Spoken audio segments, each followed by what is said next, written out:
बहुत कम स्पीड से घटेगा, ये धीरे धीरे नीचे आएगा, तो उसका वेलोसिटी क्या मान सकते हैं, 0। अब ऐसा करिए कि यहां पर और यहां पर एनर्जी कंजर्व करिए। कौन से थ्योरम से, बर्नौलीज थ्योरम।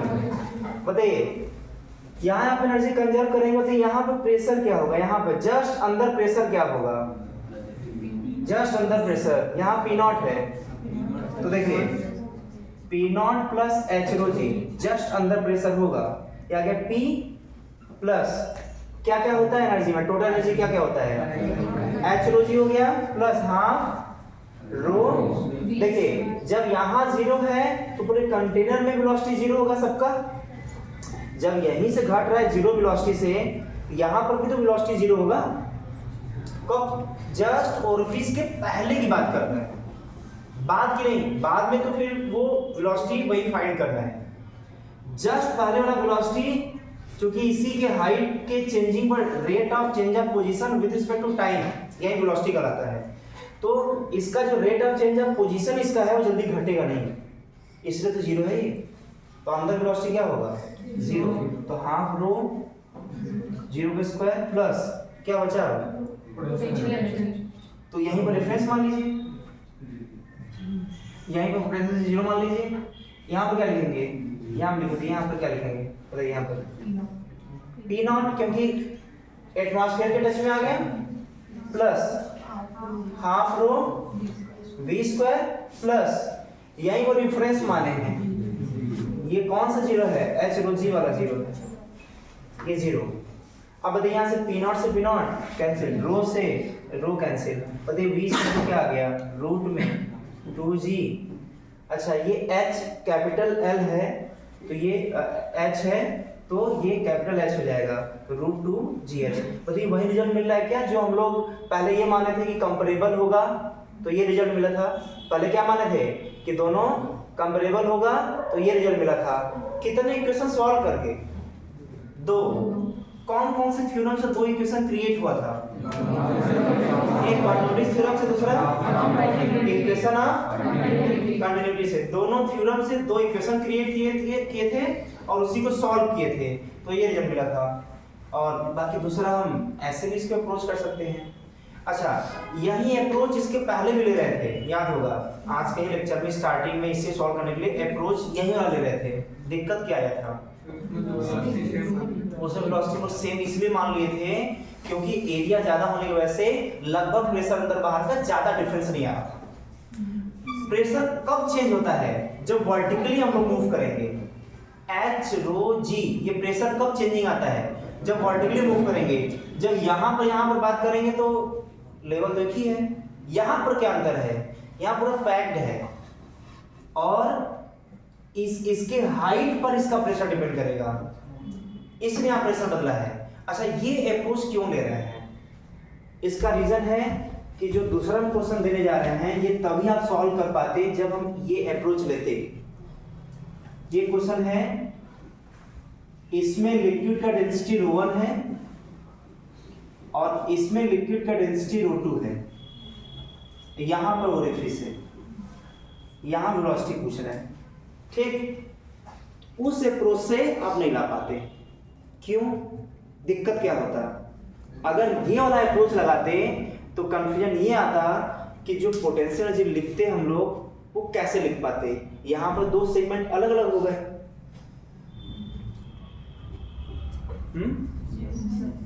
एक और दिक्कत आता, A1 V1 A2 V2, ये सिर्फ फॉर्मूला किसके लिए वैलिड है, होमोजीनियस लिक्विड के लिए। होमोजीनियस लिक्विड का मतलब हर जगह लिक्विड का डेंसिटी सेम होना चाहिए। इधर वाला जो V1 होगा, A1 V1 A2 V2, तो A1 V1 में जो इसका V1 होगा वो अलग लिक्विड का होगा और यहाँ पर जो V2 होगा वो अलग लिक्विड का होगा, तो यहाँ पर इक्वेशन ऑफ कंटिन्यूटी भी फेल होता। तो कई रूल यहाँ पे टूटते 2-2, तो सॉल्व करना थोड़ा कठिन होता, लेकिन यहाँ से अप्रोच कर ले जाएंगे, इस अप्रोच से, ठीक है। तो देखिए इसमें क्या होगा, इसमें हो जाएगा जस्ट अंदर जस्ट बाहर A और B, तो energy at A energy at B same होगा। अब जल्दी जल्दी बोलिए क्या क्या होगा, ये है H1, ये है H1 और ये है H2, H1 और H2 है।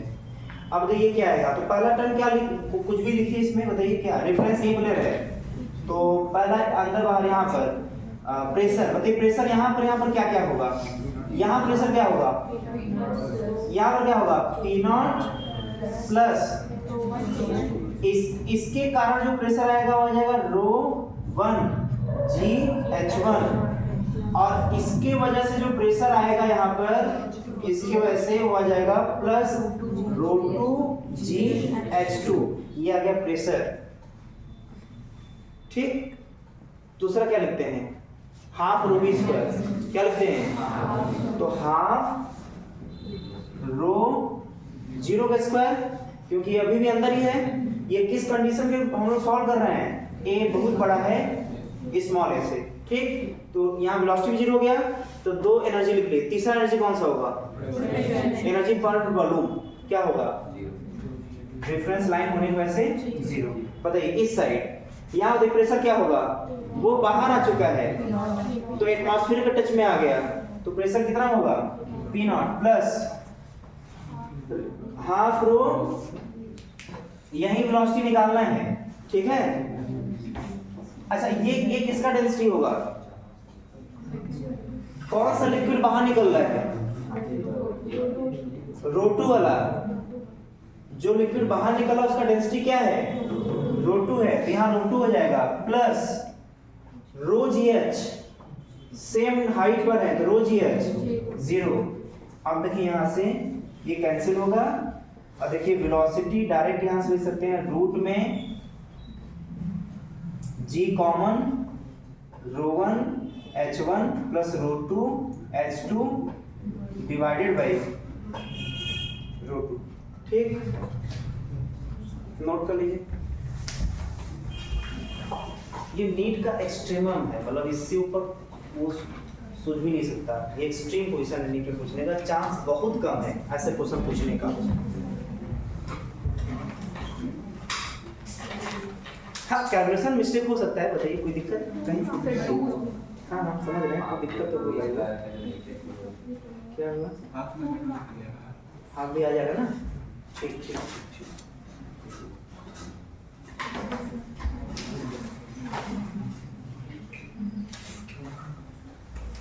20 सेकंड में नोट कर लीजिए,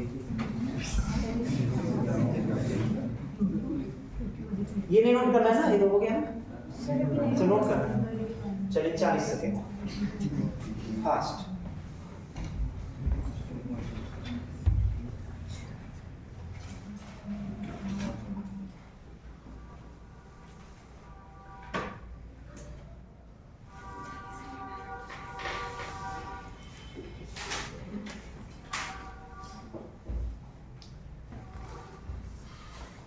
हो गया,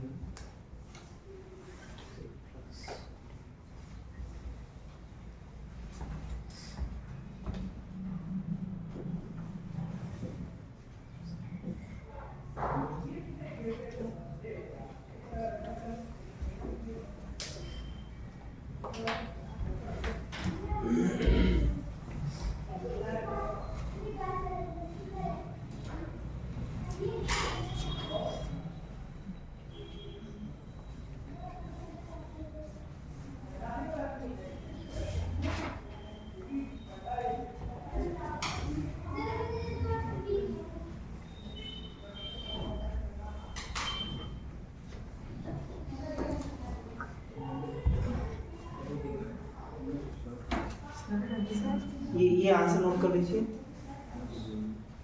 और ऐसा नहीं है, अगर दिक्कत होगा तो बता दीजिए, इसका स्क्रीनशॉट लेकर हम भेज देंगे। बस ये आंसर नोट कर लीजिए, आप लोग खुद सॉल्व करिएगा घर पर जाकर के, देखिए वो पता कि नहीं। हाँ, आंसर नोट कर लीजिए और हेडिंग दीजिए वेंचुरीमीटर।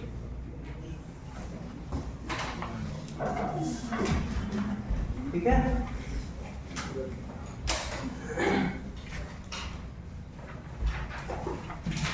जिसे सॉल्व नहीं हो पाएगा बोल देगा, हम इसको सॉल्व भेज देंगे, देख लेगा, सॉल्व कर लेगा वहां से।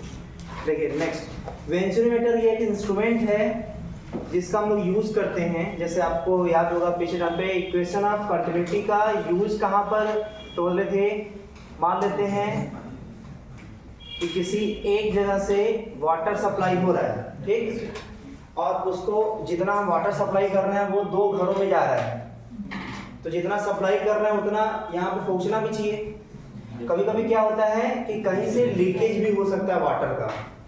अच्छा, केवल ये वाटर के लिए नहीं, अगर हम लोग ऑयल को भी एक जगह से दूसरे जगह हम लोग ट्रांसपोर्ट करते हैं पाइप के थ्रू, 2 जगह एनर्जी नहीं और दूसरा गैस भी हो गया, उसके भी लीकेज को पता करने के लिए वेंचुरीमीटर हम लोग यूज करते हैं।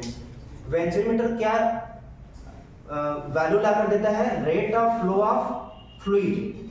फ्लूइड नाम लिया तो दोनों लिक्विड और गैस।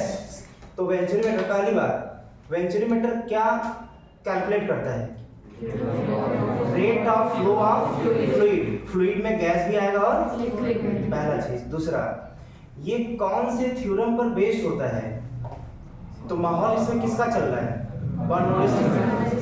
तो उस माहौल के बेस पे बोल सकते हैं बर्नौलीज थ्योरम पर बेस्ड है। बर्नौलीज थ्योरम किस पर बेस्ड है, एनर्जी कंजर्वेशन लॉ पर। एनर्जी कंजर्वेशन किस पर बेस्ड है, वर्क एनर्जी थ्योरम पर। अब वर्क एनर्जी थ्योरम किस पर बेस्ड है, वो यूनिवर्सल ट्रूथ है, क्लियर ना, वो किसी पर बेस्ड नहीं है। तो ये सब एक दूसरे से कनेक्टेड है। अच्छा, अगर यहां से जितना सप्लाई हुआ, जितना पहुंचना चाहिए, बीच में कहीं लीकेज हुआ, तो वो हम पता कैसे करेंगे, तो पहले इसको मेजर करेंगे, इसका रीडिंग आया 10, यहां का इसी से मेजर करेंगे, reading rate of flow of liquid, यहां रीडिंग करेंगे आया 5, यहां पर आया 3। अब इसी वेंचुरीमीटर से तीनों जगह मेजर कर लेंगे हम लोग। अब देखेंगे कि अभी अंतर आ रहा है, जितना सप्लाई किया 10 का पहुंच रहा है केवल 8, मतलब 2 लीक हो रहा है कहीं 20 से, ठीक। तो वो पता करने के लिए कौन सा इंस्ट्रूमेंट लगाते हैं, तो लिखिए venturimeter, it is the instrument to calculate the rate of flow of fluid. एकदम शॉर्टकट में फास्ट लिखिए, it is instrument to use to calculate the rate of flow of fluid, rate of flow of fluid।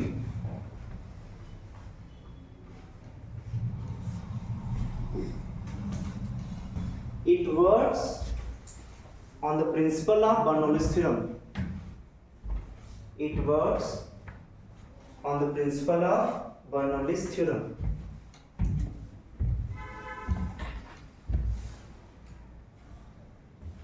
ठीक है, ये किस पर काम करता है, बर्नौलीज थ्योरम पर। अच्छा, किसको कैलकुलेट करता है, अच्छा, rate of flow of fluid होता क्या है, एरिया इनटू, ठीक है, चलिए बहुत बढ़िया। अच्छा, गॉस प्रेशर क्या होता है, प्रेशर डिफरेंस। गॉस प्रेशर क्या होता है, अच्छा, प्रेशर डिफरेंस किसके बराबर होता है, एच रो जी। एच रो जी कब वैलिड होता है, जब फ्लूइड रुका हुआ हो, ठीक है। ये सब एक दूसरे से कनेक्टेड है। वेलोसिटी क्या होता है, जब कहीं एक का एरिया A1 दूसरे का एरिया A2, तो A1 का वेलोसिटी, A1 से निकलने वाले लिक्विड का वेलोसिटी क्या होगा, एक का एरिया A1 दूसरे का एरिया A2, A1 से निकलने वाले वेलोसिटी लिक्विड का क्या होगा, हाँ, A2 √2gh divided by root में बड़ा स्क्वायर, बड़ा एरिया का स्क्वायर माइनस, याद है। अब देखिए होता क्या है, ये बना ऐसा होता है, ध्यान दीजिएगा। पाइप जिस कंपनी से लगा होता है वो बाकायदे जो है इंजीनियर से लेकर के जितने भी स्टाफ होते हैं सबके पेपर पे लिखा होता है किस कंपनी से कितने रुपए का, कितने क्रॉस सेक्शन का, कितने रेडियस का पाइप यूज किया जा रहा है, तो वो हमेशा रहता है रिटेन, हिसाब किताब के लिए भी और वेंचुरीमीटर के लिए भी, ठीक। उसका देखिए कुछ इस तरीके से होता है, पहले पाइप जो है कोई क्रॉस सेक्शन एरिया लेकर के आता है, ठीक। अब देखिए ये जो पाइप इस तरह से क्रॉस सेक्शन एरिया लेकर के आ रहा है, वो इस तरीके से फिर पाइप आगे निकल जाता है। यहाँ पर 3D में समझिएगा, कुछ इधर से एरिया कम करते हैं तो ऊपर का एरिया पूरा लेवल सेम होता है,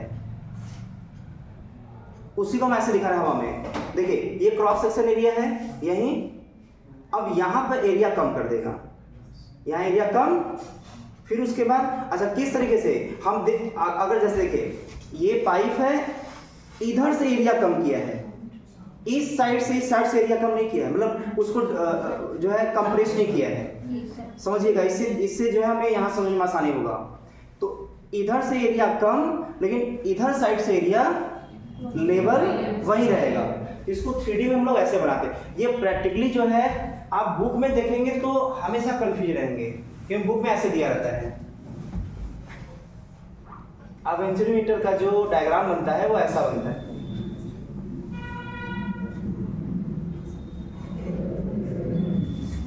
ठीक, तो इसको देख करके ऐसा लगता है कि इसके और इसके बीच हाइट है, ये कुछ हाइट है जैसा डायग्राम में दिख रहा है, ऐसा नहीं होता है।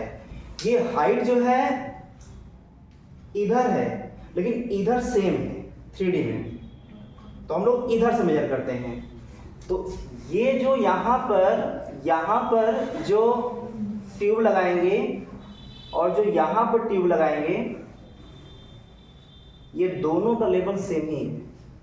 और जिसको 3D नहीं समझ में आ रहा है वो पूछ लेगा, लेकिन ये हम लोग किधर देख रहे हैं, इधर से देख रहे हैं, इधर से। ये दबा ऐसे है, इधर से नहीं दबा है, तो हम लोग देख किधर से रहे हैं, इधर से। तो क्या दोनों ट्यूब ऐसे बाहर निकला होगा और लेवल एक ही होगा। ठीक, ये है। अब देखिए होता क्या है कि जब यहां से लिक्विड फ्लो कराते हैं, लेमिनार फ्लो होता है, वही हम लोग के कोर्स में और बर्नर्स थ्योरम में वैलिड है। तो यहाँ का एरिया जो है वो A1 और यहाँ का एरिया A2, यहीं पर जो है हम लोग हाइट मेजर करेंगे कंपेयर करके, जस्ट इतने एरिया में। मान लेते हैं अच्छा कि जैसे यहाँ पर तो जब लिक्विड फ्लो करेगा तो एक फिक्स हाइट मेंटेन कर लेंगे, दोनों एक फिक्स हाइट यहाँ पर भी और यहाँ पर भी मेंटेन कर लेंगे। हाँ बताइए। जब पाइप इधर से लगा हुआ है तो हाइट कहाँ से? क्या हुआ? जब पाइप दोनों इधर से लगा हो उसमें हाइट कहाँ है? कंफ्यूजन हो गया ना? अभी आप बता रहे पाइप देखिए ऐसे इधर से देखेंगे ये डिफरेंस दिखाई देगा, लेकिन वो इधर से पूरा प्लेन है एकदम। इसको ऊपर से देखेंगे इसको, जैसे किसी पाइप को जो है आप ऐसे सोचिए, पाइप प्लास्टिक का है, उसको पाइप प्लास्टिक का हाथ में लिए, उसको ऐसे प्रेस कर दिए। अब ध्यान दीजिएगा, जब पाइप को ऐसे प्रेस किए हैं तो इधर आप देखेंगे पूरा लेवल सेम है पाइप का, दबा वहीं पर है, फिंगर जहां पे दबाए हैं, ऐसे साइड से लेवल सेम ही रहेगा। क्या मतलब यहाँ पर हम प्रैक्टिकली होता है बता दिए, वो वैसे कोई एग्जाम से मतलब नहीं है, वहाँ पे ऐसे दिखाई देगा। छोड़िए तो हमने क्वेश्चन बने तो देख लेते हैं। और ये वाटर का हाइट किस में ज़्यादा दिखाई देगा आपको, ये हम मेरे पूछने का मतलब है। तो बोलेंगे यहाँ का प्रेशर ज़्यादा कि यहाँ का प्रेशर ज़्यादा? जहाँ का वेलोसिटी ज़्यादा वहाँ का प्रेशर कम। तो वेलोसिटी यहाँ ज़्यादा कि यहाँ ज़्यादा? जहाँ एरिया कम वहाँ तेजी से फ्लो करेगा, और जहाँ तेजी से वाटर फ्लो करेगा वहाँ प्रेशर होगा कम, और जहाँ प्रेशर होगा कम वहाँ हाइट भी होगा कम। और जिसका प्रेशर ज्यादा उसका हाइट ज्यादा, जिसका प्रेशर ज्यादा उसका हाइट ज्यादा, क्योंकि H रो G, जितना ज्यादा H उतना ज्यादा प्रेशर। इसका मतलब कि किसमें जो है लेवल ज्यादा दिखेगा?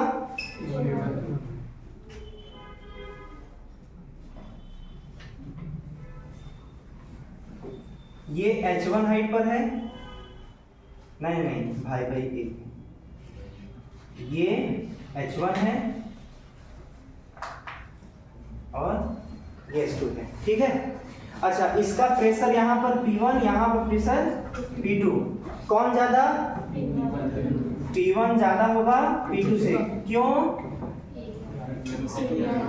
क्योंकि वेलोसिटी V1 का कम है, V2 का ज्यादा, इसलिए ये ऐसा रिलेशन मिल रहा है। अच्छा, तो प्रेशर डिफरेंस क्या होगा?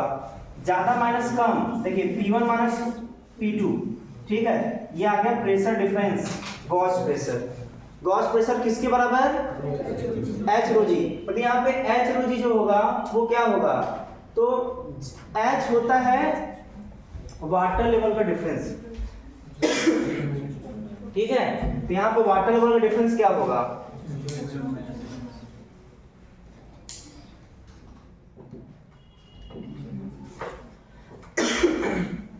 तो यहाँ पर हो जाएगा ये रो जी H1 माइनस H2 या रो जी H, ठीक है। ठीक है, यहां तक ठीक है। अब बताइए P1 नहीं A1 V1 के टर्म में क्या आएगा? यहां पे मान लेते हैं V1 वेलोसिटी ऑफ लिक्विड, और यहां पर मान लेते हैं V2 वेलोसिटी ऑफ लिक्विड। तो बताइए यहां पर V1 क्या आएगा? बताइए V1 क्या आएगा डायरेक्ट? V1 V2 मतलब V1 क्या आएगा? V1 यहाँ पर। तो जिस क्रॉस सेक्शन से निकालना है वेलोसिटी वो बराबर होगा उससे दूर वाला एरिया ऊपर रूट में नीचे बड़ा एरिया माइनस छोटा एरिया का स्क्वायर, ठीक है। रूट में क्या होगा? 2GH। लेकिन ध्यान दीजिएगा ये तब का था जब ये हाइट का डिफरेंस था वेसल में, ये वेसल में आया था रूट 2GH। लेकिन ये था क्या? वेलोसिटी, उसमें रो GH वाला टर्म जो आता है वो क्या होगा? रो GH वाला टर्म प्रेशर डिफरेंस आएगा, ठीक है ना। तो यहां पर अगर हम वेलोसिटी निकालना चाहें किसके टर्म में? प्रेशर डिफरेंस के टर्म में या एरिया के टर्म में, तो क्या आएगा?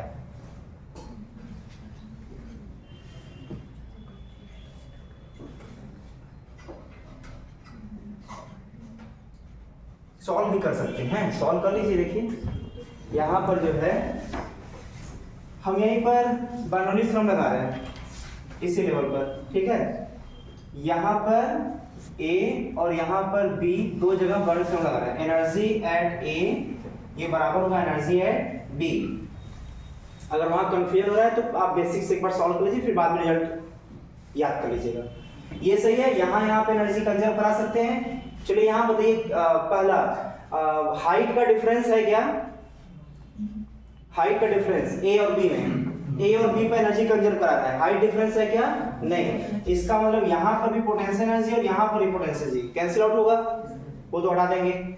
यहाँ पर वेलोसिटी क्या होगा? Half rho V1 square plus क्या बचा एक और? प्रेशर कितना होगा? क्या माने हैं? P1 इज इक्वल टू, यहाँ बताइए पोटेंशियल जीरो मतलब एक ही लेवल पर है, half rho V2 square plus, और यहाँ से P1 माइनस P2। देखिए यही हमको निकालना है P1 माइनस P2, ये निकालना है ना। तो देखिए P1 माइनस P2 क्या होगा? Half rho V2 square minus V1 square, यही होगा ना। P2 इधर चला गया, P2 का कम वैल्यू ना, P2 इधर आ गया और ये इधर आ गया, ये हो जाएगा। अब देखिए इक्वेशन ऑफ कंटिन्यूटी, एक इक्वेशन ये मिल गया, दूसरा इक्वेशन ऑफ कंटिन्यूटी, उससे क्या मिलेगा? A1 V1 equal to A1 V1 equal to A2 V2। तो यहां से ये कोई भी एक वैल्यू इसमें से इसमें रख देंगे, यहां से कोई भी एक वैल्यू V1 का मान लेते इसमें रखते हैं तो V2 आ जाएगा, ठीक। ये दूसरा इक्वेशन कौन से थ्योरम से बना है? इक्वेशन ऑफ कंटिन्यूटी से। और ये किस थ्योरम से? बर्नौली से। ये वैसे ही बना है जैसे हम लोग का टॉर्सलिस थ्योरम में था, जैसे हम टॉर्सलिस थ्योरम को लाए थे। तो अब ये क्या वैल्यू देगा इसमें, अब सॉल्व करके अब इसके जगह क्या रखेंगे, इसके जगह रख देंगे रो जी एच P1 जगह, और यहाँ से V1 वैल्यू यहाँ पर रख देंगे। तो देखिए जल्दी से सॉल्व करके या आप लोग नोट करिए, हम सॉल्व डायरेक्ट इसको लिख देंगे, इसको रिजल्ट याद ही करना है इसमें।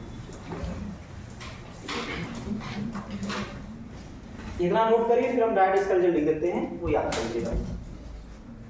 बेसिक ये आप दिमाग में रखे रहिएगा, Bernoulli's theorem, equation of continuity, यही दो मेन है जिससे सर आज का जितना भी हम टॉपिक पढ़ाए हैं सॉल्यूशन तक, इन्हीं दोनों थ्योरम से ही निकल के आया है जो भी है। तो बेसिक मत भूलिएगा, थ्योरम यही दोनों यूज करना है।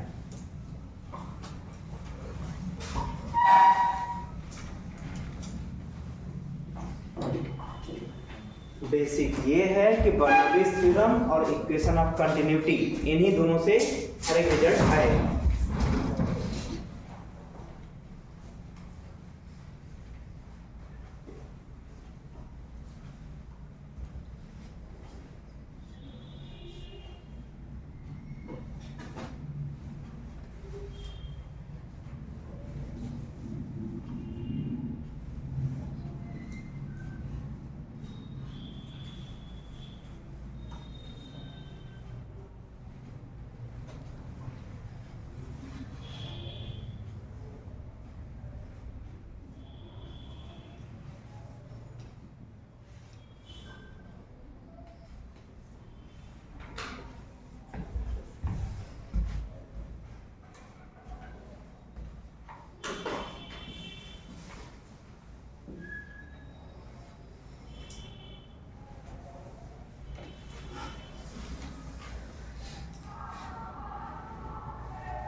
फास्ट नोट कर लीजिए।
हो गया ये?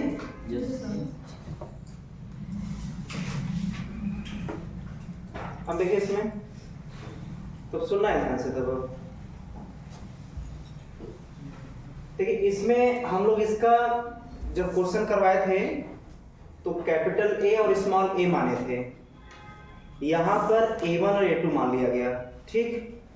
और यहाँ वेलोसिटी क्या लिखते थे, जो ट्रिक हम लोग जिस बेस पे याद किए थे, यहाँ वेलोसिटी निकालना है, यहाँ वेलोसिटी निकालना है, तो दूर वाले का एरिया ऊपर नीचे रूट में बड़े एरिया के स्क्वायर में छोटे एरिया के स्क्वायर रूट 2GH।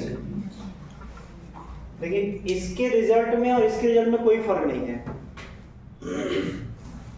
इसको भी देखिए, जहां का वेलोसिटी निकालना है उससे दूर वाले एरिया को ऊपर मल्टीप्लाई किए हैं और नीचे वही रिजल्ट है जो यहां पर है, और रूट 2GH। लेकिन इन दोनों में फर्क है, इसमें और इसमें फर्क है। ये इसका h है जो समय के साथ कम होता जाएगा, ठीक। तो ये मैटर इसके साथ जुड़ा हुआ है। लेकिन ये जो h है, ये वेंचुरीमीटर का जो इंस्ट्रूमेंट है उसमें जो परमानेंट जो वाटर का डिफरेंस है हाइट का, वो h है। मतलब रिजल्ट एक जैसे हैं लेकिन दोनों के मतलब अलग अलग हैं। वो h वेंचुरीमीटर का हाइट का रीडिंग है, वेंचुरीमीटर में वो h। लेकिन ये h इस वेसल का कंटेनर का हाइट है। ये टाइम के साथ घटता जाएगा और ये एक समय आएगा खाली हो जाएगा, लेकिन वो मेंटेन रहेगा जब तक वाटर फ्लो करता रहेगा। लेकिन रिजल्ट दोनों एक साथ हम इसे लिख रहे हैं कि दोनों एक जैसे रिजल्ट हैं, आपको याद करने में आसानी होगा। एक चीज और, इसका यूज क्या है, rate of flow of fluid, यही मेजर करता है ये। तो बताइए ये जो V2 है इसमें क्या मल्टीप्लाई कर देंगे कि उस जगह का rate of flow of fluid आ जाएगा। तो ये किस जगह का वेलोसिटी है, यहाँ का, तो जहां का वेलोसिटी वहीं का एरिया, मल्टीप्लाई कर देंगे तो rate of flow of fluid आ जाएगा। तो यहाँ का rate of flow of fluid निकालना है तो एरिया से मल्टीप्लाई करना होगा, यहाँ के एरिया से, ठीक है।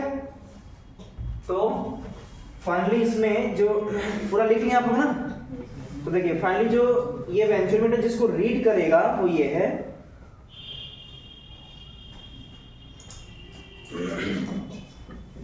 Rate of flow of fluid, वो हो जाएगा, यहां पे निकालना है तो A1 V1 नहीं A2 V2, और A2 और जो V2 है वो यहां से रख देंगे तो आ जाएगा A1 डिवाइडेड बाय रूट में और रूट 2GH। अच्छा बताइए यही जो है इसको Q से डिनोट कर देते हैं, rate of flow of fluid को Q से, तो Q का रेट आएगा। अगर यहां का निकालना होता तो कितना आता, rate of flow of fluid कहां का ज्यादा होगा, यहां का ज्यादा होगा यहां का ज्यादा होगा, rate of flow of fluid यहां का ज्यादा होगा यहां का ज्यादा होगा। स्वाभाविक बात है कि ये ज्यादा होगा या ये ज्यादा होगा, यही क्वेश्चन पूछ रहा है। तो यहाँ देख करके नहीं समझ के समझ आ रहा है ना कि क्यों बराबर होगा, क्योंकि वही तो इक्वेशन ऑफ कंटिन्यूटी होता है, तो रिजल्ट सेम आएगा rate of flow of fluid का। नोट कर लीजिए, यही फाइनली वेंचुरीमीटर इसी को कैलकुलेट करता है, वेंचुरीमीटर इसी को कैलकुलेट करता है।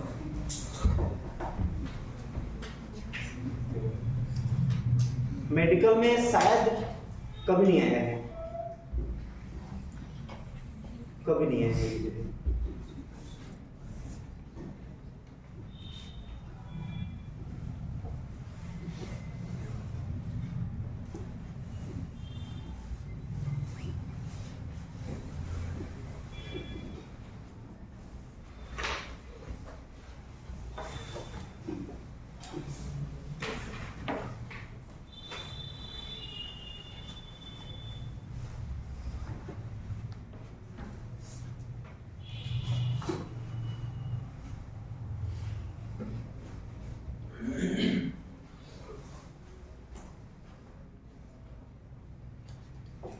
ये उसके साथ साथ लिख लीजिए, कन्फ्यूजन ना हो, लेकिन फॉर्मूला एक जैसा है, एक जगह रहेगा तो आपको याद करने में आसानी रहेगा।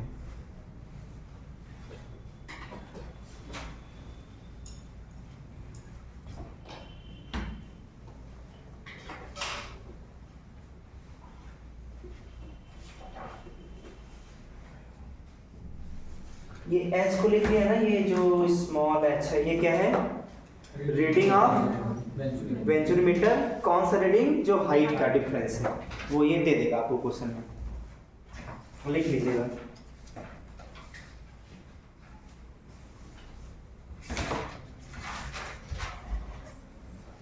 वेंचुरीमीटर में जो ये जो ट्यूब दिया हुआ था इसमें रीडिंग लिखा होता है।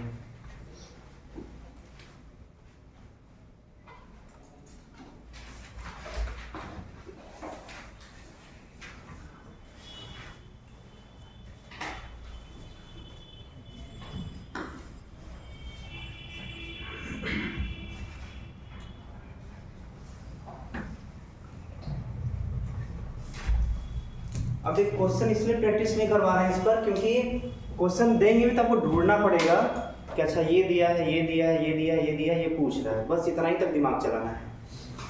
टर्म क्लियर है तो मतलब कोई भी क्वेश्चन देंगे तो आपको सिर्फ ढूंढना होगा, इसमें कोई कॉन्सेप्ट या कुछ भी इसमें आपको घुमा फिरा कर क्वेश्चन नहीं देने वाला। इसमें डायरेक्ट आपको होमवर्क दे देंगे, आप बस फॉर्मूले में पुट करते जाइएगा, आंसर आता जाएगा। बस इसमें बहादुरी किस बात का है, आपको हर एक रिजल्ट याद होना चाहिए, उसके टर्म क्लियर होना चाहिए। सिर्फ ये कर लेंगे, क्वेश्चन एक भी इसमें नहीं फंसने वाला।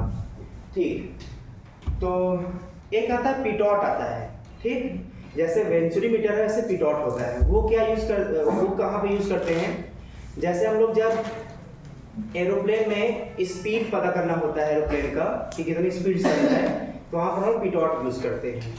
तो पीटॉट का भी कॉन्सेप्ट बर्नौलीज थ्योरम पर ही बेस्ड है और रिजल्ट यही मिलता है, ठीक। लेकिन यही नहीं पूछा आज तक हमारे जानने में, तो इससे बहुत ही कम चांस है कि उसको पूछे, ठीक है। तो इसलिए उसको हम नहीं बताते हैं, क्योंकि ये जो है सिलेबस में था वो भी है, लेकिन ये सबसे इम्पोर्टेंट है उसके तुलना में। तो यहाँ तक कवर कर लीजिएगा, नहीं तो उसमें फालतू टाइम और आपको लोड ही हम देंगे उसमें रिवीजन करने का, जब पूछता नहीं तो। ये हो गया। इसके बाद हम लोग आते हैं नेक्स्ट टॉपिक पर, विस्कोसिटी, ठीक। हेडिंग दीजिए विस्कोसिटी। साथ ये नाम कुछ सुना सुना सा है क्या, विस्कोसिटी, भूल गए। विस्कोसिटी, बर्नौलीज थ्योरम पढ़ने से पहले 3 एजम्पशन, जिसमें लिक्विड क्या होना चाहिए एक एजम्पशन में, नॉन विस्कस। नॉन विस्कस मतलब जो विस्कस ना हो। विस्कस एक टाइप का क्या है, फ्रिक्शन है। फ्रिक्शन जो है वो जैसे सॉलिड सॉलिड के बीच फ्रिक्शन होता है, जो टर्म नाम यूज करते हैं, यहाँ पर बोलते हैं फ्लूइड फ्रिक्शन। क्या बोलते हैं, किसको, विस्कोसिटी को। तो विस्कोसिटी हेडिंग दीजिए और ब्रैकेट में दीजिए fluid friction. Fluid friction,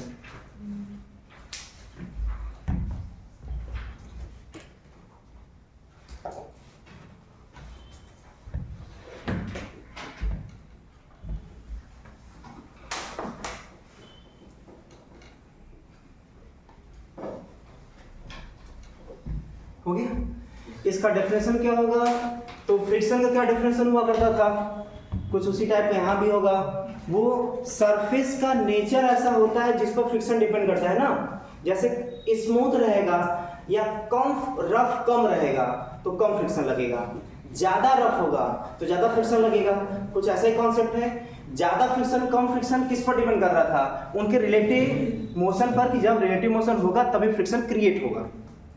कांटिक friction की बात कर रहे हैं, और रिलेटिव मोशन में कांटिक फ्रिक्शन क्रिएट होता है। तो जो विस्कोसिटी है ये फ्लूइड का अपना प्रॉपर्टी होता है। तो ये फ्लूइड का वो प्रॉपर्टी है जिसके बेस पर फ्लूइड के लेयर्स, मतलब एक फ्लूइड के जस्ट नीचे दूसरा लेयर्स, फिर तीसरा लेयर्स, इस तरीके से सभी लेयर एक दूसरे के ऊपर रिलेटिव स्लिपिंग करते हैं। और जब रिलेटिव स्लिपिंग करते हैं तो वहां पर फ्रिक्शन जनरेट होता है। उसी फ्रिक्शन क्या बोलते हैं कि ये रिलेटिव मोशन का अपोज करता है। जो एक लेयर दूसरे लेयर पर मोशन करता है तो उसके रिलेटिव मोशन की वजह से उसके अंदर फ्रिक्शन क्रिएट होता है। और चूंकि ये फ्लूइड के बीच में रिलेटिव मोशन हो रहा है, सॉलिड में होता था तो फ्रिक्शन नाम देते थे, और जब फ्लूइड के लेयर के बीच में होगा तो विस्कस फोर्स बोलेंगे। क्लियर? और इसके नेचर को, इसके फिनोमेना को विस्कोसिटी बोलते हैं। ठीक, तो ये लिख सकते हैं it is the property of the fluid. लिखिए property of the fluid, property of the fluid by virtue of which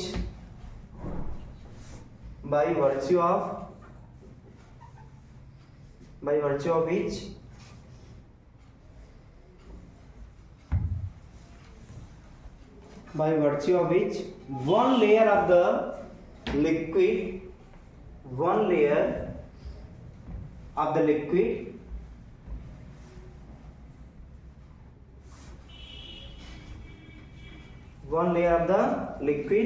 when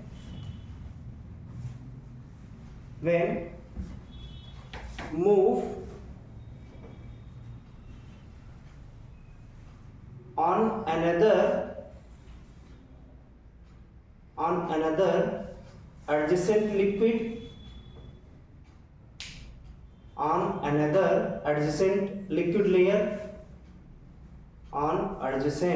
liquid layer,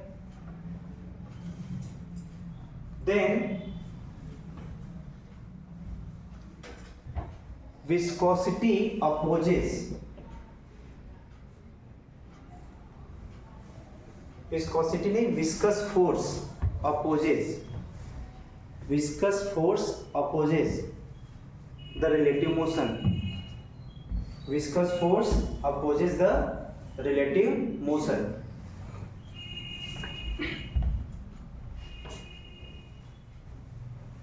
ठीक, अब इसमें जैसे मान लेते हैं जो है कोई रिवर है, नदी है, उसमें पानी जो है फ्लो कर रहा है, तो जो बिल्कुल बॉटम पॉइंट पर जो लेयर वाटर का होगा, मतलब ये जो इसमें वाटर ऐसे फ्लो कर रहा है, तो वाटर का वो लेयर या लिक्विड का वो लेयर जो इस रिवर के सबसे बॉटम पॉइंट के टच में होगा, तो वहां पर उसका लगभग रिलेटिव मोशन जो है वो जीरो होता है। ठीक, क्यों? क्योंकि यहां पर जो है जिस सरफेस के टच में है वहां पर रिलेटिव मोशन हम लोग ये मानते हैं कि लगभग क्या है, जीरो। उसके बाद जैसे जैसे जो लिक्विड का लेयर है वो जैसे हम लोग ऊपर चलते जाते हैं उसका वेलोसिटी ऐसे बढ़ता चला जाता है। मतलब कोई जो है टुकड़ा अगर अंदर कहीं बीच में हो तो धीरे धीरे मूव करता है। ये प्रैक्टिकली आप देखेंगे तो कोई टुकड़ा, मान लेते हैं कोई भी टुकड़ा बीच में ऐसे मूव कर रहा है तो ये धीरे धीरे फ्लो करेगा, और जो सबसे वाटर के सरफेस पर कोई सब्सटेंस है वो तेजी से फ्लो करता है। ठीक ना? मतलब इस तरीके से जैसे से ऊपर चलते जाएंगे जो फ्लो ऑफ लिक्विड है वो क्या होता जाएगा, बढ़ता जाएगा। अब ये तो रिवर में हो गया। मान लेते हैं कोई पाइप है, अगर उसमें जो है अगर लिक्विड फ्लो करता है इसमें, तो हम लोग जो बर्नौलीज थ्योरम पढ़े थे वहां तो नॉन विस्कस था। नॉन विस्कस होने की वजह से हर जगह का वेलोसिटी सेम था। जो अभी तक हम लोग पढ़ के आ रहे हैं विस्कस फोर्स के पहले का टॉपिक बर्नौलीज थ्योरम में, उसमें हर जगह वेलोसिटी क्या था, सेम था। लेकिन प्रैक्टिकल में ऐसा नहीं होता है। प्रैक्टिकल में जो वाटर का लेयर किसके टच में होता है, उस वॉल के। अब यहां पर था तो बॉटम के टच में था वो लेयर वाटर का या लिक्विड का, यहां तो सिलेंड्रिकल वॉल हो गया, तो जो सिलेंड्रिकल वॉल के कांटेक्ट में होगा लिक्विड उसका वेलोसिटी लगभग जीरो होता है। लेकिन जैसे से इसके एक्सिस की तरफ जाएंगे, इस सिलेंडर का एक्सिस बीच में होगा, वो जैसे से एक्सिस की तरफ जाएंगे उसका जो है इस तरीके का रिजल्ट मिलता है। फिर उसके बाद घटना शुरू करेगा क्योंकि दूसरी तरफ भी क्या है, ये वॉल मिल जाएगा। लगभग जो स्पीड का फ्लो करने का फेज होता है कुछ ऐसा होता है। ठीक, ऐसा कब नहीं था? जब वो नॉन विस्कस फोर्स था। मतलब अगर जो रेस्ट एरिया है, जो रुका हुआ एरिया है, उसके कांटेक्ट में आने वाला जो लिक्विड का लेयर होता है वो लगभग जीरो वेलोसिटी रखता है। चाहे रिवर की बात करें, चाहे सिलेंड्रिकल वॉल की बात करें, यहां पर भी जो वॉल के टच में लेयर होता है वाटर का, वो लगभग रुका होता है। अब जैसे से चारों तरफ से नजदीक जाएंगे एक्सिस के, उसका वेलोसिटी बढ़ता जाता है। अब इसमें जो है, इसी रिजल्ट का हम लोग यूज करते हुए इसमें देखते हैं, जैसे शेयरिंग स्ट्रेस का आप लोग को थोड़ा डायग्राम दिमाग में हो तो क्या करते थे, शेयरिंग स्ट्रेस कैसे डिफाइन करते थे। जैसे ये जो है, यहाँ पे जो एरिया होता था, यहाँ पर इस एरिया के पैरेलल ऐसे फोर्स लगाते थे, ठीक है। तो जब इसके पैरेलल फोर्स लगाते थे तो चेंजिंग क्या आता था, ये पूरा बॉडी जो है कुछ एंगल से ऐसे इंक्लाइन कर जाता था, इस तरीके से सब के सब, ठीक है। तो अब यहाँ पर ये कुछ एंगल बनाता था, मान लेते फाइव बना रहा है, तो इसका जो ये वाला पॉइंट है वो आगे dl मूव करता था और ये जो है वो l होता था।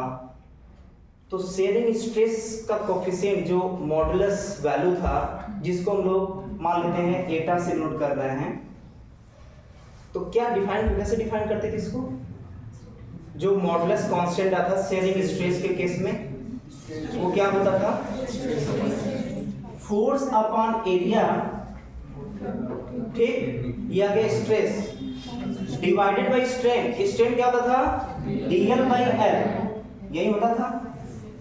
अब देखिए यहाँ पर जो ये तो शेयरिंग मॉडुलस है, मॉडुलस ऑफ रिजिडिटी है, लेकिन बिल्कुल इसी की जगह यहाँ पर हम लोग रिप्लेस करेंगे कॉन्सेप्ट को, जो विस्कस कोफिशिएंट है, जिसको हम लोग एटा से डिनोट कर रहे हैं। तो बिल्कुल इसी से रिलेट करते हुए देखिए यहाँ पर क्या रिजल्ट मिलता है, ध्यान दीजिएगा। स्टार्टिंग मान लेते हैं वाटर फ्लो नहीं कर रहा है। जब फ्लो नहीं कर रहा है तो बिल्कुल सभी अपनी अपनी जगह स्थिर है, फिक्स है।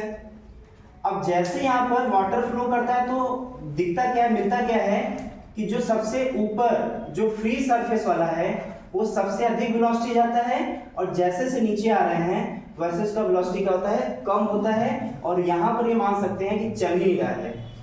तो जो अभी अपने इस लेवल पर थे, जब फ्लो करना स्टार्ट करेगा तो ये कुछ लेंथ आगे बढ़ेगा, बिल्कुल इसके जैसा। जब वाटर रुके हुए थे तो ये जो डायग्राम था, जब चलना स्टार्ट किया तो उस केस में कुछ ऐसे झुक जाएगा। वैसे यहाँ पर भी ये जितने टाइम में यहाँ पहुंचेगा, दूसरा वाला पार्टिकल यहीं केवल पहुंचेगा, ये वाला केवल यहीं पहुंचेगा, करते करते ये अपनी जगह फिक्स रहेगा। तो जो अपने अपने जगह स्टार्टिंग में फिक्स थे, रेस्ट में थे, जब चलना स्टार्ट करेगा तो सबसे टॉप लेवल वाला यहां से यहां पहुंच जाएगा, ठीक है। तो अब यहां पे इसके बेस पर डिफाइन करना, तो कैसे डिफाइन करेंगे बताइए? तो एक थोड़ा सा अंतर आता है, यहां वेलोसिटी टर्म आता है, ठीक है। यहां वेलोसिटी टर्म मतलब यहां पे जो dl है, यहां पर dl अपॉन dt आ जाता है, बस यही अंतर है दोनों में, ठीक है। क्या लिखेंगे यहां पर? इसका जो हाइट है मान लेते हैं, ये हाइट है y मान लेते हैं y, तो क्या इसको लिख देखिए क्या आएगा इसमें, eta is equal to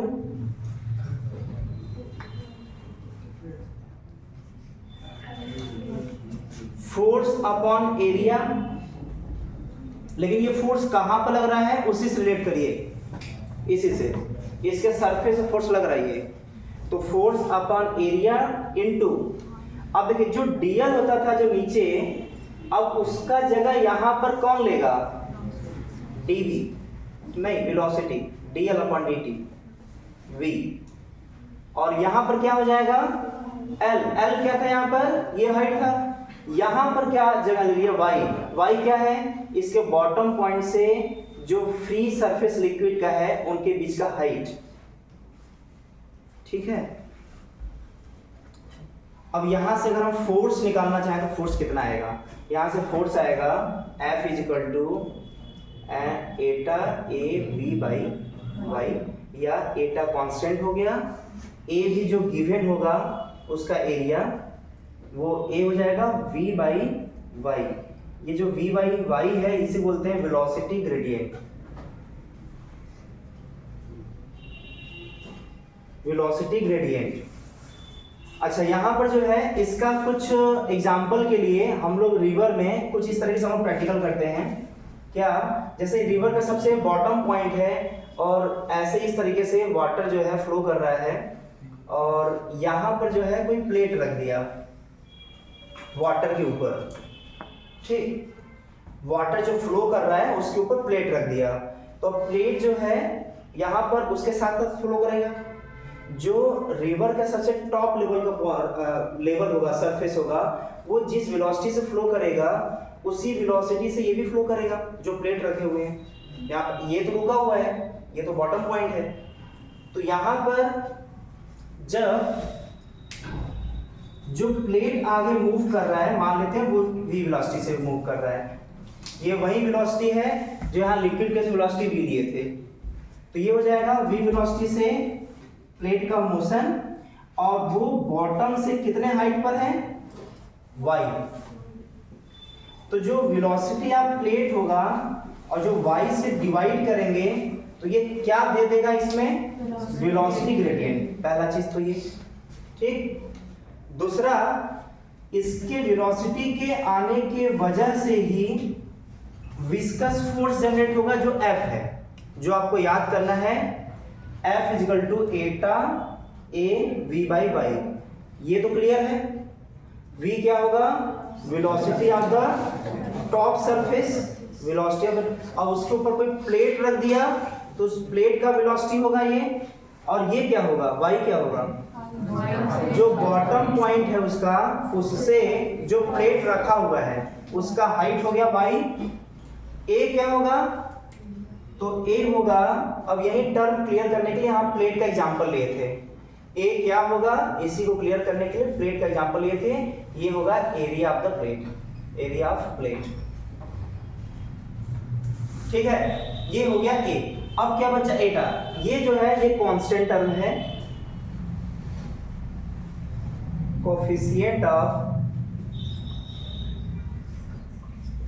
viscosity, coefficient of viscosity, ये जो है आपको कांस्टेंट दिया रहेगा। ये किसका नेचर, ये किसका प्रॉपर्टी है, लिक्विड का, मतलब depends on liquid, nature of liquid. एक बार इससे मेडिकल में आया हुआ है, वो भी राजस्थान में आया हुआ है, आया तो मेडिकल फील्ड में ही है, 2017 में पहली बार एक बार आया हुआ है, क्लियर ना।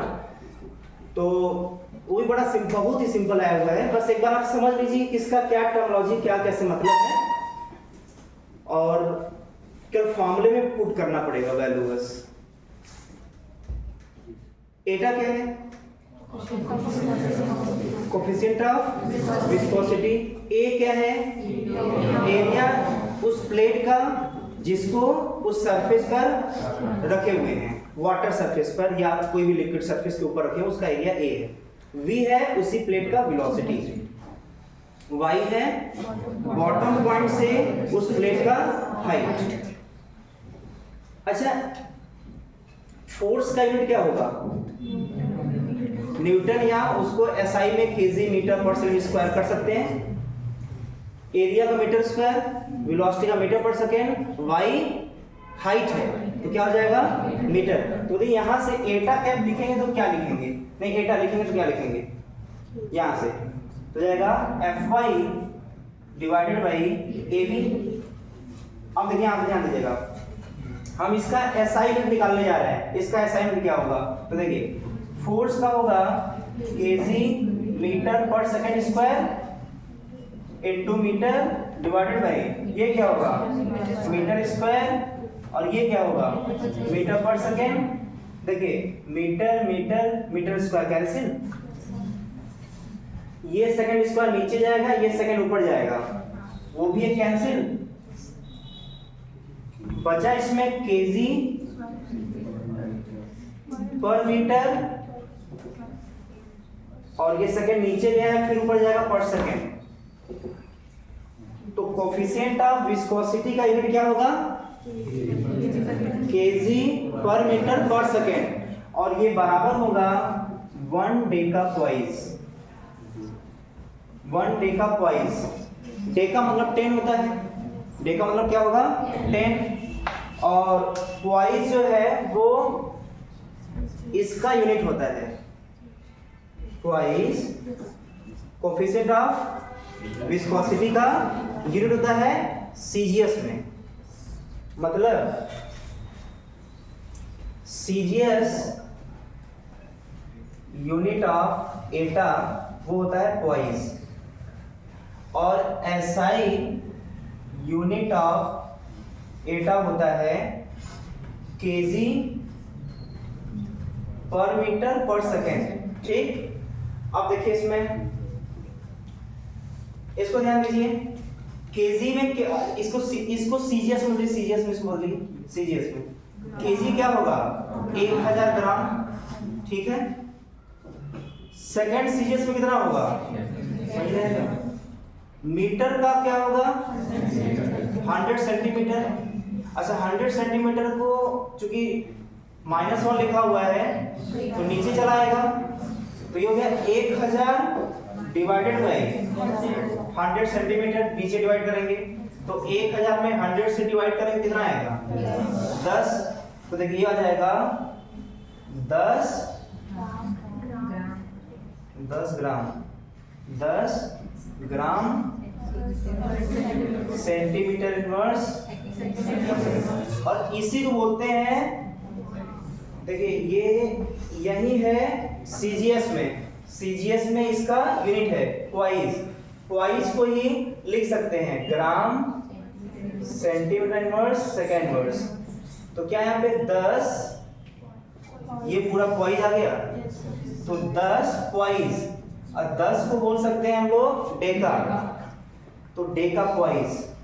तो एसआई यूनिट में एटा का होता है डेका प्लॉइज, और सीजीएस में होता है प्लॉइज, और एक दूसरे में ऐसे कन्वर्ट करते हैं जैसे work is equal to FD होता है, फोर्स न्यूटन में, डाइन में 10⁵ होता है, और ये क्या होता है?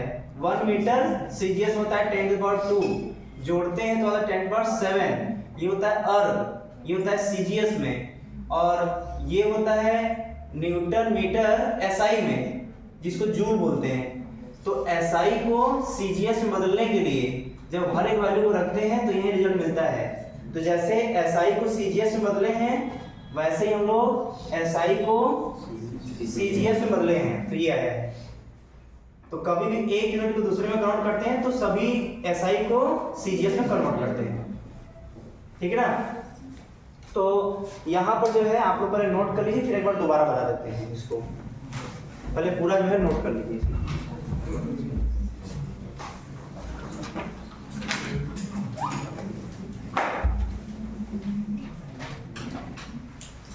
समझते हो, नोट करिएगा, तो देखिए तो पूछ लीजिएगा इसमें।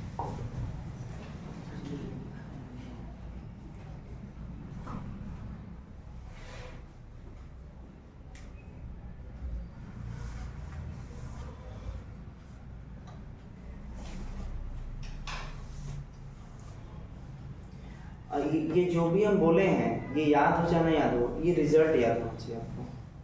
फाइनली फॉर्मूला याद होना चाहिए, क्वेश्चन बनाना है तो।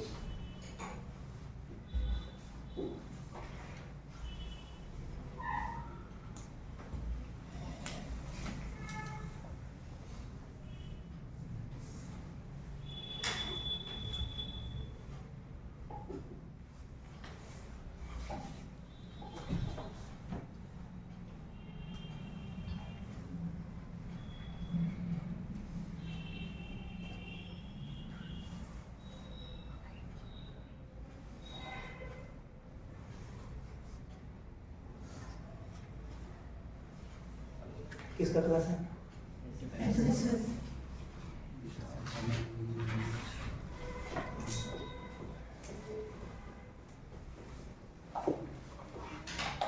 एक लेक्चर और है इसका, एक लेक्चर है जो बचा हुआ है, उसमें आपका आएगा स्टोक्स लॉ और सरफेस टेंशन, स्टोक्स लॉ और सरफेस टेंशन, ये टॉपिक बचा हुआ है।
हो गया?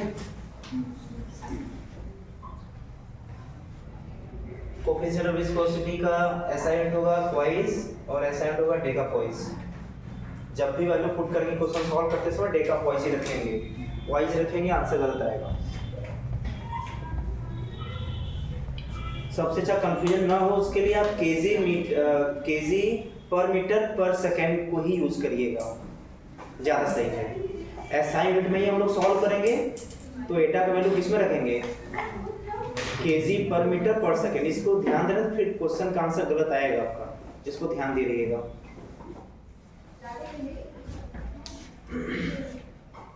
अब ध्यान सुनिएगा हम क्या क्या बताने जाने इसमें। पहला चीज तो ये कि हम इससे इसको क्यों रिलेट किए, आपको एक याद करने का ट्रिक दिए हैं इसमें। आपको याद था, अब इधर ध्यान दीजिए,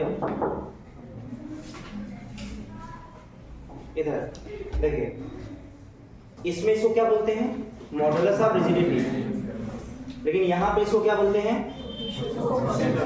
coefficient of viscosity. Modulus of rigidity और कोफिशिएंट ऑफ विस्कोसिटी में सिर्फ और सिर्फ अंतर है तो इस DL और V का। हम इसको इससे रिलेट क्यों किए हैं, इसको याद करना इसलिए आसान है क्योंकि हम पहले से पढ़ चुके हैं, पहले से हम डिवीजन कर चुके हैं, तो हमें याद करना आसान है। तो इसी के आधार पे हम इसको भी याद कर सकते हैं, सिर्फ अंतर आएगा DL की जगह V हो जाएगा, ठीक। अच्छा, जब ये इससे आसान हो जाता है तो फिर इसमें F का वैल्यू जो आएगा, जिसको बोल सकते हैं लिक्विड का फ्रिक्शन। अब एक एक करके ध्यान सुनना है। लिक्विड का फ्रिक्शन का फॉर्मूला क्या होगा, कोफिशिएंट ऑफ विस्कोसिटी। अब याद करिए, न्यूटन्स लॉ फ्रिक्शन में जो मैक्सिमम फ्रिक्शन फोर्स आता था, म्यू दिया होता था, नॉर्मल दिया होता था, तो मैक्सिमम फ्रिक्शन फोर्स होता था μs × n, ठीक। अब बताइए, इसको ही सिलेक्ट करिए, बताइए ये फ्रिक्शन फोर्स कब लगता है, जब सॉलिड के बीच रिलेटिव स्लिपिंग होता है। ये फ्रिक्शन फोर्स कब लगता है, जब सॉलिड के बीच रिलेटिव स्लिपिंग या फिर वो टेंड करता है रिलेटिव स्लिपिंग का। लेकिन ये कब लगेगा, ये भी फ्रिक्शन ही है। ये कब लगेगा? जब या तो फ्लूइड एक दूसरे के बीच रोटेशन करे, या फिर फ्लूइड और सॉलिड, मतलब लिक्विड और सॉलिड। नहीं, फ्लूइड भी वैलिड होगा, फ्लूइड में एयर और लिक्विड दोनों आएंगे, दोनों के लिए वैलिड होता है। तो ये कब लगेगा? जब या तो फ्लूइड हो या फ्लूइड और सॉलिड हो। एक डिफरेंस समझ आया आपको? ये जो है कब लगता है? सॉलिड के बीच। ये कब लगता है? फ्लूइड के बीच में या सॉलिड और फ्लूइड के बीच में। फ्लूइड के बीच में या सॉलिड और फ्लूइड के बीच में। ये प्लेट था, सॉलिड था। ये पहला डिफरेंस। दूसरा बताइए, यहाँ पर जो फ्रिक्शन फोर्स है वो किस पर डिपेंड करता है? नॉर्मल फोर्स पर, कि उसके ऊपर कितना भार पड़ा है, जिससे नॉर्मल फोर्स बढ़ता जाएगा। लेकिन जो विस्कस फोर्स है वो नॉर्मल पर कहीं नहीं डिपेंड कर रहा है। ये दूसरा अंतर आ गया। तीसरा बताइए, क्या ये एरिया पर डिपेंड करता है क्या? एरिया पर डिपेंड करता है? ये नहीं करता। चाहे बड़ा एरिया हो चाहे छोटा एरिया हो, उसके नॉर्मल फोर्स पर डिपेंड करेगा, एरिया पर नहीं करता। क्या ये एरिया पर डिपेंड करेगा? जैसे छोटा प्लेट ले लिया तो कम फ्रिक्शन फोर्स आएगा, वही बड़ा प्लेट ले लेंगे तो एरिया बढ़ने की वजह से फ्रिक्शन फोर्स इसका वाला ज्यादा होगा। ये दो डिफरेंस है, ये तीन डिफरेंस हो गया। चौथा देखिए, इसमें क्या स्टैटिक फ्रिक्शन फोर्स वेलोसिटी पर डिपेंड करता है या kinetic friction force? Kinetic friction force चल दिया तो चल दिया, चाहे 10 मीटर पर सेकंड से चले चाहे 20 मीटर पर सेकंड से, काइनेटिक फ्रिक्शन फोर्स एक ही लगता है, म्यू के टू एन। ठीक, मतलब ये वेलोसिटी डिपेंड नहीं करता काइनेटिक फ्रिक्शन। लेकिन क्या ये वेलोसिटी डिपेंड करता है क्या? ये चार डिफरेंस हो गए। तो लिख लिए हैं। पहला डिफरेंस, फ्रिक्शन फोर्स सॉलिड के बीच लगता है। बीच में से लाइन खींच सकते हैं, बीच में लाइन, एक तरफ फ्रिक्शन फोर्स, दूसरी तरफ विस्कस फोर्स। थोड़ा फास्ट लिखिएगा, एक तरफ फ्रिक्शन फोर्स, दूसरी तरफ विस्कस फोर्स। चलिए फ्रिक्शन फोर्स वाले में लिखिए, सॉलिड के बीच लगता है। ये बस सिंबल दे दीजिए, सॉलिड, बीच में ऐसे एरो, सॉलिड के बीच। इसमें क्या लिखेंगे? हाँ, फ्लूइड के बीच में या फ्लूइड सॉलिड के बीच में एरो दे करके इंडिकेशन के थ्रू लिखिए। एक डिफरेंस हो गया। दूसरा, फ्रिक्शन फोर्स नॉर्मल फोर्स पर डिपेंड करता है, लेकिन विस्कस फोर्स नॉर्मल फोर्स पर डिपेंड नहीं करता।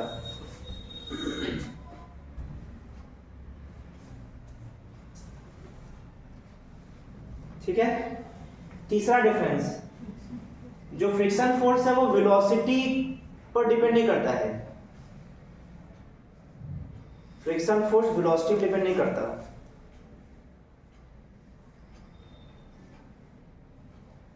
हो गया। लेकिन जो विस्कस फोर्स है वो वेलोसिटी पर डिपेंड करता है। फॉर्मूले से देख करके डिफरेंस पता कर सकते हैं, कुछ रटने की जरूरत नहीं है। याद हो गया? विस्कस फोर्स वेलोसिटी डिपेंड करता है कि नहीं करता है? करता है। फ्रिक्शन फोर्स एरिया पर डिपेंड नहीं करता, जो एक दूसरे कांटेक्ट में है उस एरिया पर डिपेंड नहीं करता है। लेकिन विस्कस फोर्स एरिया पर डिपेंड करेगा।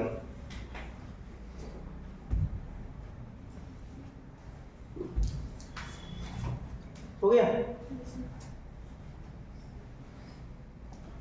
हो गया, ठीक है ना? अब देखिए इसमें जो है पेज नंबर 99,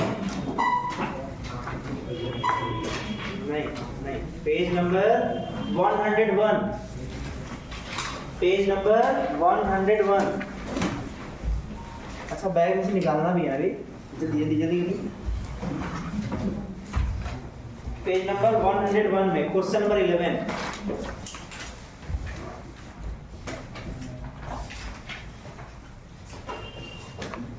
ठीक है, 11 देखिए उसमें जो है 11 क्वेश्चन में जो हम प्लेट बनाए हैं ना, प्लेट की जगह ब्लॉक हो गया है। रिलेट करिए, जहां हम प्लेट बनाए हैं वहां पर वो ब्लॉक बना है, मतलब ये हो गया ब्लॉक। लेकिन अभी भी ब्लॉक आने के बावजूद भी प्लेट की जगह ब्लॉक आ गया, लेकिन अभी भी मतलब हमको उस एरिया से है जो लिक्विड के संपर्क में है, ठीक है, तो लिक्विड संपर्क में लिया। अच्छा, इसी को इधर ध्यान दीजिए, इधर देखिए ऐसे बना हुआ है। अब इस ब्लॉक को, ये जो ब्लॉक है, इसको पुली के हेल्प से, स्ट्रिंग के हेल्प से एक दूसरा ब्लॉक लगा दिया यहाँ पर। और क्वेश्चन में ये बोल रहा है कि दोनों कांस्टेंट वेलोसिटी से आगे बढ़ रहे हैं, ये कांस्टेंट वेलोसिटी से आगे बढ़ रहा है, ठीक है। अच्छा, तो ये अगर इसमें ऐसा बोल रहा है, आप पढ़ लीजिएगा बाद में। तो अब देखिए, जब ये कांस्टेंट वेलोसिटी से आगे मूव करेगा तो टेंशन पता चल गया क्या? कैसे पता? इससे देखिए, अगर ये कांस्टेंट वेलोसिटी से नीचे जाएगा तो जो mg होगा वो टेंशन के बराबर होगा, क्योंकि नेट फोर्स 0, कांस्टेंट वेलोसिटी मतलब नेट फोर्स 0, टेंशन mg बराबर। तो पक्का इसमें दिया होगा इसका मास, क्या पूछेगा वो भी बता रहे हैं। तो देखिए टेंशन मिल गया यहां से। अच्छा, वही टेंशन यहां भी लगेगा। अब समझिएगा ध्यान से, अब ये जो ब्लॉक है वो नीचे किसके कांटेक्ट में है? सॉलिड के कांटेक्ट में है कि सॉलिड फ्लूइड के कांटेक्ट में है? सॉलिड के कांटेक्ट में। यहां देखो, पढ़ के नहीं बताना है भाई, यहां से बताना है, हम यहां बता रहे हैं। यहां देखिए, सॉलिड किसके साथ कांटेक्ट में है? लिक्विड के। तो फ्रिक्शन फोर्स लगेगा या विस्कस फोर्स लगेगा? इसका मतलब कि इसके ऊपर लगने वाला फोर्स विस्कस फोर्स कहलाएगा। यही सॉलिड के ऊपर सॉलिड रहता तो ये आगे जाता तो म्यू के इनटू एन पीछे लगता, जब आगे जाता कांस्टेंट वेलोसिटी से तो पीछे लगता म्यू के इनटू एन। म्यू के इसलिए क्योंकि वो कांटिक फ्रिक्शन होगा। अच्छा, तो यहाँ पर जो म्यू के इनटू एन मतलब फ्रिक्शन, कांटिक फ्रिक्शन लगता, उसी कांटिक फ्रिक्शन का जगह ले लेगा विस्कस फोर्स। ठीक, कोई अंतर नहीं है। जो वहां पे फ्रिक्शन काम करता वो यहाँ पर विस्कस फोर्स काम करेगा, वहां पे फ्रिक्शन होता है, यहाँ पे विस्कस फोर्स होता है। अच्छा, वेलोसिटी कांस्टेंट है तो जितना टेंशन आगे उतना विस्कस फोर्स पीछे, तभी तो नेट फोर्स 0 होता। और जब नेट फोर्स 0 होता तभी तो वेलोसिटी कांस्टेंट होता। तो टेंशन को निकालने के लिए क्या दे देगा? ब्लॉक का मास। तो टेंशन आ गया। अच्छा, टेंशन आ गया तो जस्ट उसके पीछे विस्कस फोर्स आ जाएगा इधर की तरफ। अच्छा, ये विस्कस फोर्स जो है पता अगर चल जाए किसके माध्यम से? टेंशन के माध्यम से, टी के माध्यम से। अगर ये पता चल गया और ये अगर पूछेगा तो क्या क्या और देना पड़ेगा उनको? एक तो ए देना पड़ेगा, ये वाला ये ए देना पड़ेगा। दूसरा, वेलोसिटी कितने वेलोसिटी से चलेगा वो भी देना पड़ेगा, अगर ये पूछेगा तो। और क्या देना पड़ेगा? जो बॉटम पॉइंट है, बॉटम पॉइंट से ये जो लेयर, लिक्विड का लेयर है, वो कितने ऊपर तक है? लिक्विड का लेयर, अगर लिक्विड का लेयर दे दिया तो उसको यहां पर रख देंगे तो एटा पूछ लेगा, ठीक है। तो आप नोट कर लीजिए, जो एटा है वो टेम्परेचर के बढ़ने से बढ़ता है। देखिए टाइम हो गया। देखिए एटा जो है टेम्परेचर के बढ़ने से बढ़ता है, ये उसका प्रॉपर्टी है, रीजन मत पूछिएगा। किसका? ये किसके बारे में बोलना है? लिक्विड के बारे में। लिक्विड बक्से के अंदर बंद कर लेना है सब ना। एटा बढ़ेगा किसके बढ़ने से? नहीं तो गलत में बता दिए, ये घटेगा। अब याद किए हुए ना तो क्या करेंगे, अब गबड़ा सकता है। आंख बंद करके लिख लीजिए, एटा बढ़ेगा टेम्परेचर के घटने से। दूसरा, लेकिन किसके लिए? ये लिक्विड के लिए है। अच्छा, एटा बढ़ेगा टेम्परेचर के बढ़ने से गैस में। हम रीजन बता भी देंगे ना तो कुछ पल्ले नहीं पड़ेगा। मॉलिक्यूलर लेवल पे इसका रीजन बताया गया है कि टेम्परेचर बढ़ने पर वाइब्रेशन बढ़ता है, ये होता है, वो होता है, सब स्वाहा। क्लियर ना? बस अब लिख लीजिए ये गैस के लिए। अच्छा, दूसरा, एटा बढ़ता है प्रेशर के बढ़ने से, लिक्विड में भी एटा बढ़ता है प्रेशर के बढ़ने से, गैस में भी। ठीक, मतलब तीनों में बढ़ने से बढ़ता है, एक में बढ़ने से घटता है। आप देखिए, रिलेट करिए। केवल पहले वाले को छोड़ करके बाकी सब अच्छे हैं, कंफ्यूज नहीं कर रहे हैं। लेकिन याद होना चाहिए, रिजल्ट याद होना चाहिए। ठीक है, ये तीनों एक जैसा है, लिख लीजिए एक जैसा, रिजल्ट याद रहना चाहिए। और यही केवल अलग है जो कंफ्यूज कर सकता है। अच्छा, ध्यान दीजिएगा, इसको जो है ये तो चुपचाप हम लिखवा दिए थे फॉर्मूला, ठीक। लेकिन बुकलेट में जो क्वेश्चन अभी जस्ट हम एग्जाम्पल के तौर पर लिए थे, इसको आप जरूर सॉल्व कर लीजिएगा। ये फॉर्मूला आपको क्लियर हो जाएगा कि किसका क्या मतलब है। ठीक है,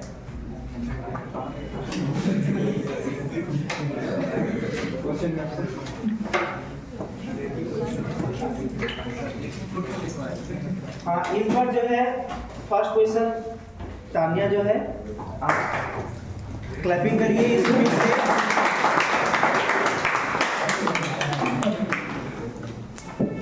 किस उम्मीद से क्लैपिंग करना है? हाँ, 5वीं बार कसम खाएं इस बार।